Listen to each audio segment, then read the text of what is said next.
proud talaga yan. Of course. Galing ng Philippines. Ito yung aking nabili. Ano to siya? Platter. Pwede mo paglagyan ng isda, salad, or mga cookie. Wood art. Wood art siguro to. Kinonvert niya lang.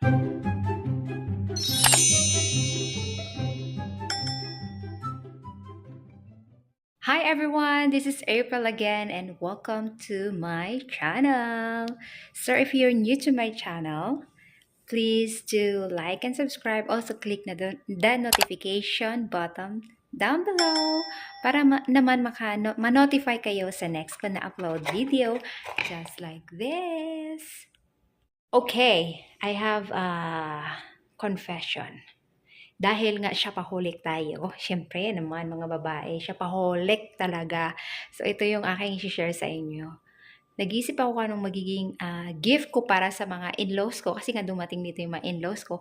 Hindi ko alam kung anong ibibigay ko kasi they have everything. So, nung pumunta ako sa isang tindahan, Dress for Less, tawag dyan ay Ross. Sikat siya na known siya na shopping store dito sa location namin sa Florida. So, napa-shopping ako. So, ganito yung kanilang store. Yan, Ross. Dress for Less. Mura siya sa mall. Pero yung mga products nila from mall. So, yung aking nabili is mga products from Philippines. So, ito na yung ginarab ko. Bahala na si Batman. Gustuhan nila or hindi. Basta made in Philippines. So, ito na yung papakita ko sa inyo. Yan. Ito yung mga napili ko. See? Proud na proud talaga yan. Of course. Galing ng Philippines. Ito yung aking nabili. Ano to siya? Platter. Pwede mo paglagyan ng isda, salad, or mga cookies, something ganyan. Bumili na rin ako sa dollar store ng pangbalot. So, ito yung iba. Pero isa-isahin muna natin. Start ko tayo dito sa platter. So, ito yung platter. Mga 1, 2, 3, 4. 4 lang yung nabili ko. Dapat pala 5. Mamadali kasi ako yung husband ko nagmamadali rin Alam nyo ba kung magkano ito?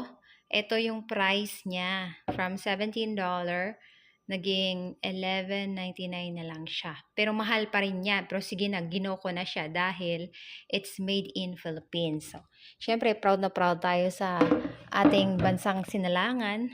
So, ayan, 4 yung aking binili. Ayan. Kasi andito yung mga in-laws ko, yung 3 kapatid ni David at saka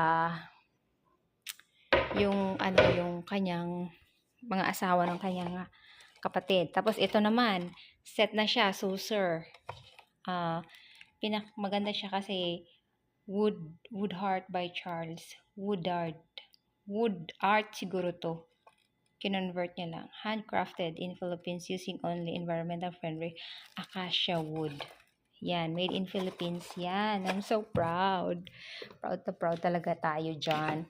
Meron naman itong maliit na saucer. Ito naman is nagkakahalaga ng $3.99. Pero yung original price niya is $6. Made in Philippines din siya. So, compare mo dito, maliit lang siya. Ayan. So, 4 na lang ang natira din ito sa display. Kinuha ko na rin lahat. Kasi cute siya. 'Di ba? So easy to very easy lang siya. Pwede mo siyang lagyan ng lumpia, something mga dry goods na pang-serve. Medyo nag-crack siya dito pero hindi naman halata. So yan, tag $3.99 ito. So ito yung aking i-gift sa kanila. And then ito naman, cute nito. Ito ay, magkano ba ito? Magkano bili ko nito? Ito ay, ang original price niya is $10.